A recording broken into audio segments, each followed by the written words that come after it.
আমার সম্পর্কে এমন নিউজ পত্রিকায় আসছে যার সম্পর্কে আমি কিচ্ছু জানি না, এটাও কিন্তু নিউজ। আমি তখন নফল নামাজ পড়ে আল্লাহ রেখেছি, আল্লাহ তুমি তো জানো এই নিউজটা কতটুকু সত্য মিথ্যা। আপনাদের মধ্যে এমনও ভাই আছেন আমার সামনে বসা আছে, 13টা বছর আমি বাইরে ছিলাম, আমাকে ফোন করে খবর নিত, আমার সম্পর্কে জানতে চেষ্টা করত, আবার বলতো যে আপনার কোনো নিউজ থাকলে দিয়েন, আমরা পত্রিকায় ছাপাবো।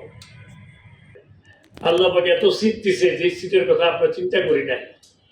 আমরা যে সরকার গঠন করবো এটাও চিন্তা করি না, আল্লাহ আমাকে তৌফিক দিছে, ইনশাআল্লাহ আল্লাহ সন্তুষ্টির জন্য আমরা কাজ করে যাব।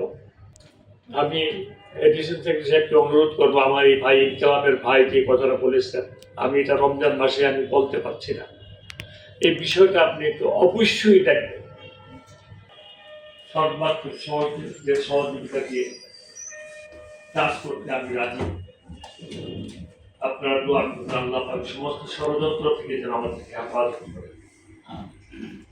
আল্লাহ হেফাজত ছাড়া আমাদের কোনো উপায় নেই।